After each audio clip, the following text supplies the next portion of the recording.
Hello बच्चों। बेटा कैसे हैं आप सभी लोग। मैं विवेक सर।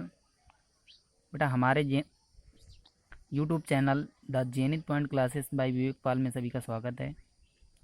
बेटा अगली क्लास में बताया गया था, जो लेसन चल रहा था किरचॉफ के नियम तथा वैद्युत परिपथ, इसी के बारे में कुछ बताया गया था। एक क्लास भी हो गई थी। लास्ट जो व्यंजक कराया गया था उसी के बारे में हम देखते हैं। आज उसी की चर्चा थोड़ी और कर लेते हैं। जो व्यंजक था वो विद्युत वाहक बल तथा विभवांतर में संबंध था। विद्युत वाहक बल तथा विभवांतर में संबंध, जो फार्मूला निकल के आया था वो E equal to V plus I into small R, ये फार्मूला आया था। बेटा जहाँ E सेल का विद्युत वाहक बल होता है, V विभवांतर होता है, R आंतरिक प्रतिरोध और E जो होती है वो धारा होती है, प्रवाहित धारा। ठीक बेटा, इसी से ध्यान से हम देखते हैं आगे। जो फार्मूले निकाले गए थे, 2-3 फार्मूले निकाले गए थे। एक फार्मूला निकल के आया था E इक्वल टू V बराबर E माइनस आई आर। भाई आई आर को उधर ले जाएंगे, माइनस नहीं चला जाएगा, V बराबर E माइनस आई आर हो जाएगा। एक फार्मूला ये आया था। इसी से एक फार्मूला हमने ये निकाल दिया था, R equal to V minus E upon R. I equal to धारा के लिए, या R बराबर करेंगे तो यहाँ पे नीचे R बराबर निकालेंगे तो यहाँ पे I आ जाएगा, और I बराबर तो V minus E upon R हो जाएगा। ठीक, दो फार्मूले यहाँ से निकल आएंगे। इसी से E को इधर ले जाएंगे तो V minus E equal to I R. तो I बराबर अगर निकालेंगे तो R अपान में जाएगा, और अगर R बराबर निकालेंगे तो V माइनस ई अपान आई अपान में आएगा। ठीक, ये फार्मूले निकले थे। बेटा एक फार्मूला इसी का और ध्यान से देख लेते हैं, जो कि धारा के लिए इम्पोर्टेंट फार्मूला होता है, प्रतिरोधों के संबंध में हो जाता है कभी। बेटा जो समीकरण 1 था ये देखिए, E बराबर V प्लस आई आर। तो जो विभव होता है वो वैद्युत विभव और ओम के नियम से ये स्मॉल आर था। ठीक, वैद्युत विभव और ओम के नियम में एक संबंध बताया जाता है, V बराबर आई इंटू कैपिटल आर का। ठीक, तो जहाँ पे V है वहाँ पे आई इंटू कैपिटल आर रखेंगे। E equal to I into capital R plus I into small R. बेटा यहाँ पे आई दोनों से कॉमन हो जाएगा, E बराबर आई कोष्ट में R plus small R. I plus small R उधर पहुँचाएंगे तो आई बराबर एक फार्मूला आ जाएगा, E upon R plus small R. ये हो जाता है बाह्य प्रतिरोध और आंतरिक प्रतिरोध में संबंध। ठीक, एक फार्मूला ये भी हो जाता है। इसी के नीचे एक बेटा नोट पॉइंट सभी लोग डालेंगे।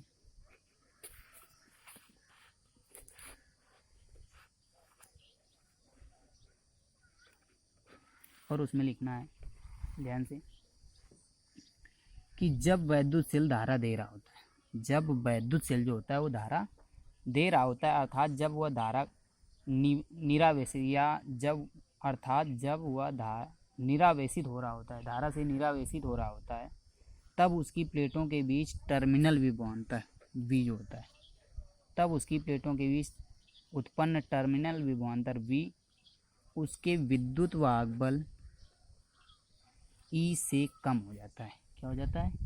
E से कम हो जाता है। बेटा लिखेंगे इसका कारण यह है कि वैद्युत सेल में आंतरिक प्रतिरोध का होना। इसका कारण यह है कि सेल में आंतरिक प्रतिरोध का होना, जिससे कि वैद्युत सेल के भीतर विभव पतन I इंटू स्मॉल आर हो जाता है। विभव पतन जो होता है वो I इंटू स्मॉल आर हो जाता है। क्लियर? तो ये बेटा नोट पॉइंट लिखेंगे और यहीं तक आपका ये व्यंजक था। आगे ध्यान से समझते हैं, बहुत ही इम्पोर्टेंट चीज़ें सीखनी है, जो कि लेसन का नाम भी है। हेडिंग डालेंगे वैद्युत परिपथ के संबंध में,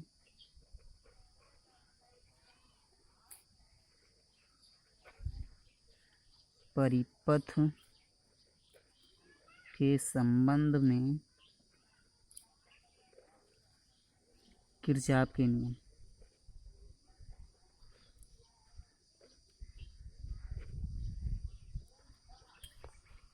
क्लियर। हेडिंग डालेंगे वैद्युत परिपथ के संबंध में किरचॉफ के नियम। लिखेंगे किरचॉफ के मुख्यतया दो नियम हैं। किरचॉफ के मुख्यतया दो नियम होते हैं। नंबर एक प्रथम नियम अथवा संधि का नियम। नंबर एक में हेडिंग नंबर एक में लिखेंगे किरचॉफ का प्रथम नियम अथवा संधि का नियम। प्रथम नियम को ही संधि का नियम कहते हैं। ठीक, इसी को धारा संबंधी नियम कह दिया जाता है।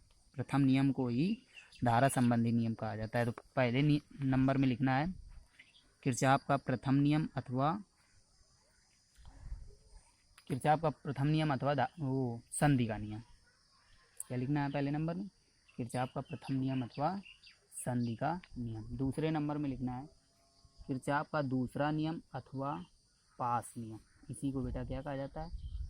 बंद पास का नियम या पास नियम आप बोल सकते हैं केवल। ठीक, तो हेडिंग दूसरे नंबर में लिखेंगे किरचॉफ का दूसरा नियम अथवा पास का नियम। हेडिंग डालेंगे बेटा किरचॉफ का प्रथम नियम। हेडिंग क्या डालेंगे? किरचॉफ का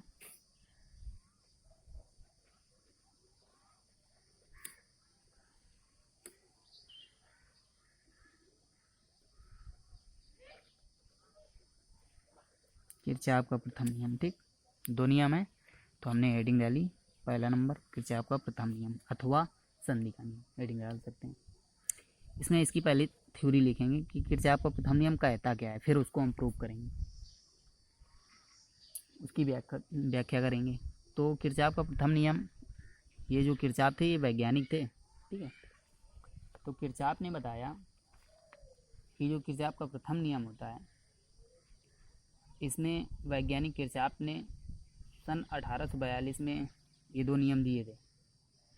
तो इस प्रथम नियम में बताया कि किसी भी संधि पर कोई अगर संधि का मतलब कोई बिंदु, प्रथम नियम में लिखेंगे किसी भी संधि पर मिलने वाली समस्त धाराओं का बीजगणितीय योग क्या होता है? शून्य होता है। जो भी धाराएं यहाँ पे मिलेंगी आके तो उन सभी का योग जो होगा क्या होगा? शून्य होगा। किरचॉफ का प्रथम नियम लिखेंगे किसी भी संधि पर मिलने वाली समस्त धाराओं का बीजगणितीय योग जो होता है वो क्या होता है? शून्य होता है। क्या होता है? शून्य। फार्मूला लिख के दिखा देंगे sigma I equal to 0। Sigma का मतलब जितनी भी धाराएं हैं उन सबका योग। सिग्मा क्या प्रदर्शित करता है? योग को। तो किरचॉफ के प्रथम नियम अथवा संधि के नियम में लिखेंगे किसी भी संधि पर मिलने वाली समस्त धाराओं का बीजगणितीय योग शून्य होता है। सिग्मा आई बराबर 0। अब हेडिंग डालेंगे व्याख्या। इसकी व्याख्या ध्यान से समझेंगे। व्याख्या में चित्र ऐसा बना लेंगे। ये मान लेते हैं संधि है, इसमें धाराएं आ रही, एक इधर से आई,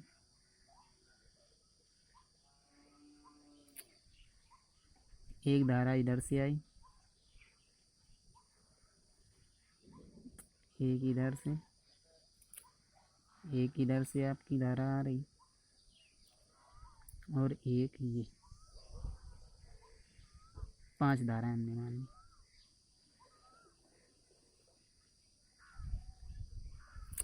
ये दो धाराएं I1 और ये I2 संधि की ओर हमने माना कि आ बिंदु P है, संधि है।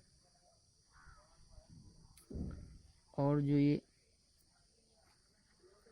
I3 I4 I5 ये सब बाहर की ओर हमने मान लिया कि जा रही।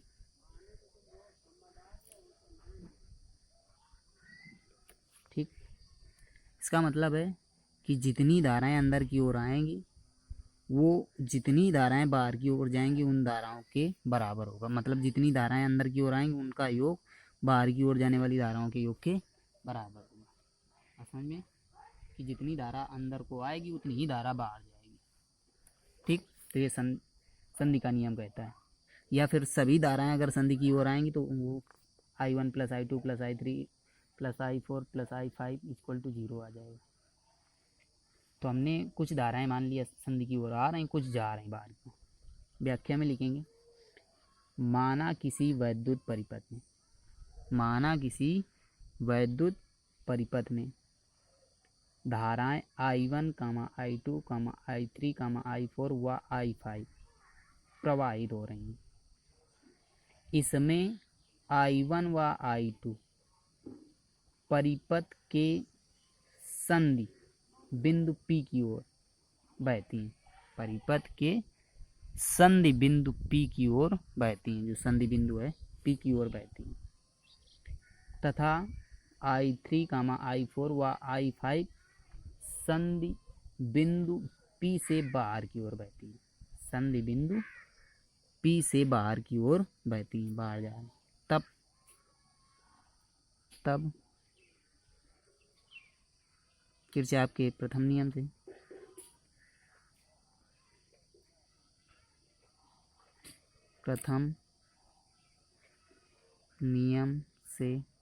किरचॉफ के प्रथम नियम से क्या होगा? सभी धाराओं का बीजगणितीय योग क्या होता है? शून्य होता है। तो मतलब I1 + I2 जो बाहर जा रहे हैं तो वो माइनस लेके जा रहे हैं, तो मतलब I3 माइनस का I3 माइनस का I4 और माइनस का I5 = 0। क्लियर बेटा? आप ये हमने संधि का नियम लगा दिया या किरचॉफ का प्रथम नियम लगा दिया। तो अब यहाँ पे प्रूव हो क्या आएगा? व्याख्या आएगी, I1 + I2 का जो योग होगा वो बाहर जाने वाली धाराओं के योग के क्या होगा? बराबर होगा। ठीक, तो ये आपका व्याख्या में सिद्ध होता है कि जितनी धाराएं संधि की ओर आएंगी उन सभी धाराओं का योग उस संधि बिंदु से बाहर जाने वाली धाराओं के योग के बराबर होता है। तो ये इसकी क्या हुई? व्याख्या। क्लियर बेटा? अब दूसरा नियम ध्यान से देख लेते हैं। किरचॉफ का दूसरा नियम, द्वितीयक नियम अथवा पास संबंधी नियम।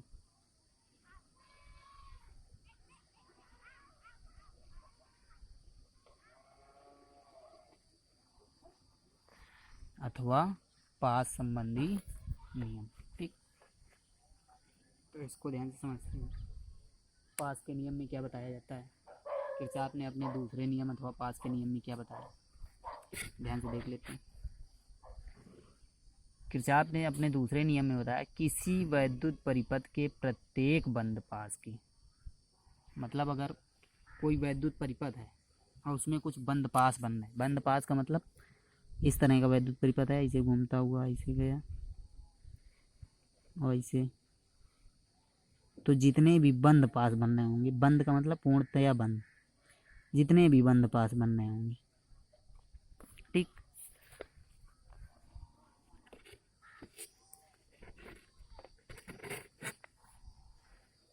ये मान लेते हैं वैद्युत परिपथ है ये पूरा, इसमें 1 2 3 बंद पास बनने।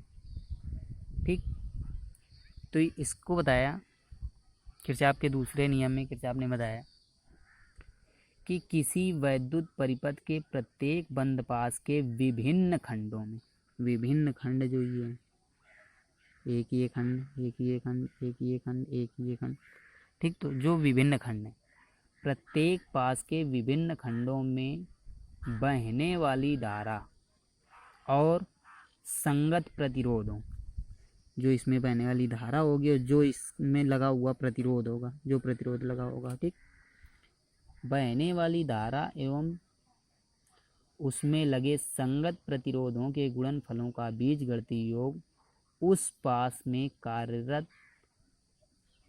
या उस पास में कार्य करने वाले समस्त विद्युत वाहक बलों के बीजगणितीय योग के बराबर होगा। इसको लिखेंगे ध्यान से। किरचॉफ का दूसरा नियम। किरचॉफ के दूसरे नियम में या किरचॉफ ने अपने दूसरे नियम में यह बताया कि किसी वैद्युत परिपथ के प्रत्येक बंद पास के विभिन्न खंडों में बहने वाली धारा, जो भी धारा होगी, अगर एक में I1 है तो दूसरे में I2 होगी, तीसरे में I3 होगी, बहने वाली धारा एवं बहने वाली धारा और उनमें लगे संगत प्रतिरोधों, जो भी संगत प्रतिरोध R1, R2, R3 में लगे संगत प्रतिरोधों का बीजगणितीय योग या उनमें लगे संगत प्रतिरोधों के गुणनफल, धारा और प्रतिरोध के गुणनफल की बात हो रही, उनमें लगे संगत प्रतिरोधों के गुणनफलों का बीजगणितीय योग उस पास, जो भी पास है, उस पास में कार्य करने वाले प्रेरित विद्युत वाहक बलों E1, E2, E3 के या पास में कार्य करने वाले समस्त विद्युत वाहक बलों के बीजगणितीय योग के क्या होता है, बराबर होता है। इसका मतलब है सिग्मा IR कितने भी प्रतिरोध और कितने भी बंद पास हो सकते हैं, तो उनमें धाराएं कई हो सकती हैं, कई प्रकार की, प्रतिरोध कई प्रकार के हो सकते हैं, तो सिग्मा IR बराबर हो जाएगा सिग्मा E। ठीक, ये फार्मूला निकलता है। इसको फार्मूले के रूप में लिख देंगे। ये फार्मूला ना लिख के अभी ये वाला सीधे लिखेंगे, sigma IR equal to sigma E capital. बेटा एक बार और थ्योरी ध्यान से समझते हैं। क्या लिखेंगे? किरचॉफ का दूसरा नियम अथवा संधि का नियम अथवा पास संबंधी नियम, दूसरा नियम। तो इसकी डिफिनीशन लिखेंगे, किसी वैद्युत परिपथ के प्रत्येक बंद पास के, किसी वैद्युत परिपथ के प्रत्येक बंद पास के विभिन्न खंडों में बहने वाली धारा और संगत प्रतिरोध, बहने वाली धारा और संगत प्रतिरोधों के गुणनफलों, संगत प्रतिरोधों के गुणनफलों का बीजगणितीय योग उन पास या उस पास में कार्य करने वाले समस्त विद्युत वाहक बलों के बीजगणितीय योग के बराबर होता है। ये फार्मूला लिख के दिखा देंगे। ठीक, तो ये हुआ दूसरे या दो तीन नियम की ये थ्योरी हुई, परिभाषा हुई कि इस तरह आपको किरचॉफ ने बताया दूसरा नियम। अब इसी की व्याख्या करते हैं ध्यान से।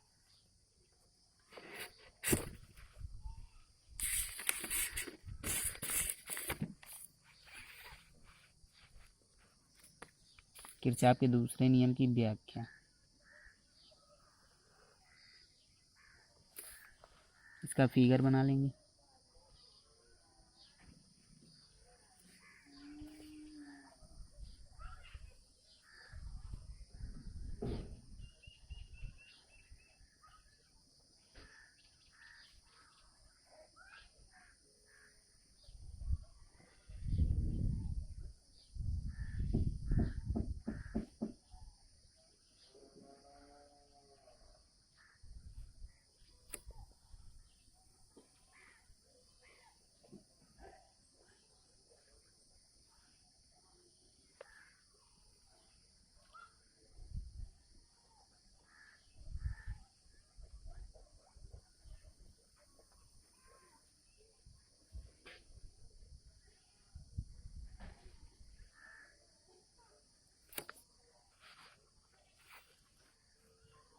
बेटा बंद पास बना, इसमें सेल लगे हैं दो, एक का विद्युत वाहक बल E1, ये प्रतिरोध जो बाह्य प्रतिरोध R1, R2, R3, बंद पास नंबर 1, बंद पास नंबर 2। यहाँ से धारा I1 निकली,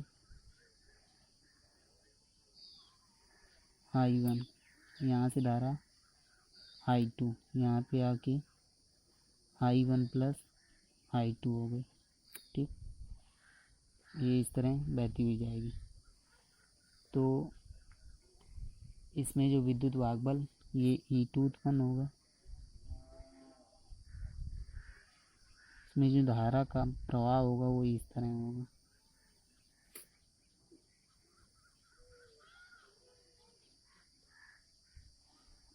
ये इसका मार्ग दिखा देंगे। इसमें भी ये धारा का मार्ग होगा। ठीक, ये आपका फिगर है। इसकी व्याख्या लिखेंगे कि माना वैद्युत परिपथ के दो बंद पास हैं। माना वैद्युत परिपथ के दो बंद पास हैं, जिसके पहले बंद पास में लगे सेल का विद्युत वाहक बल E1 तथा प्रतिरोध R1, जिसमें बहने वाली धारा I1 है, तथा दूसरे बंद पास में लगा सेल या लगे सेल का विद्युत वाहक बल E2 तथा प्रतिरोध R2 है। इससे प्रवाहित होने वाली धारा I2 है। अतः यह कुल धारा दूसरे बंद पास के दूसरे सिरे से I1 प्लस I2 बनकर गुजरती है। I1 प्लस I2 होकर गुजरती है। तब पहले बंद पास के लिए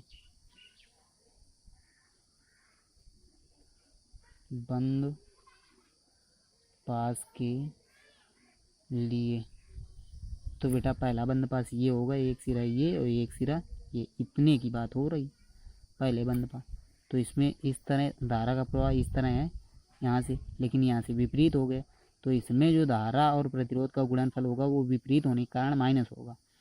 अगर विपरीत ना होता, धारा का मार्ग ऐसे दिखाया जा रहा है तो ऐसे चक्कर काटना चाहिए।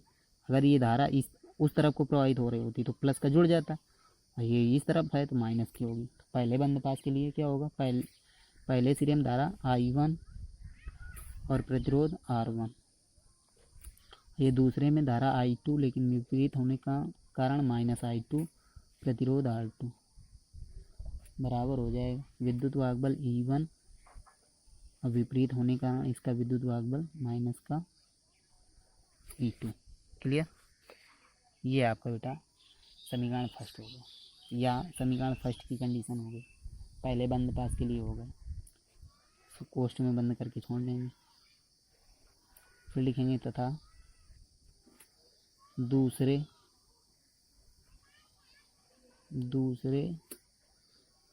बंद पास के लिए किरचॉफ के दूसरे नियम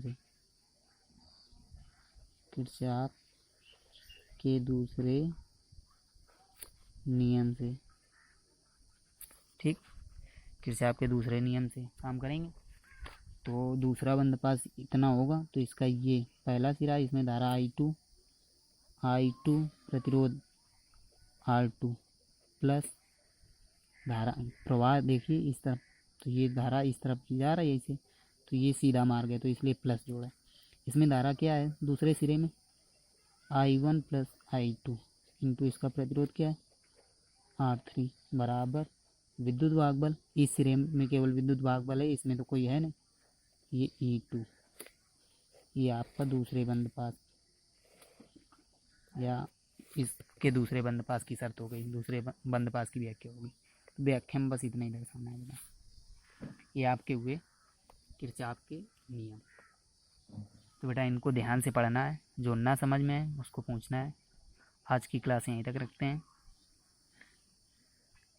बेटा, पढ़ाई करिए, जो ना समझ में आए उसको कमेंट करके ज़रूर पूछिएगा। धन्यवाद।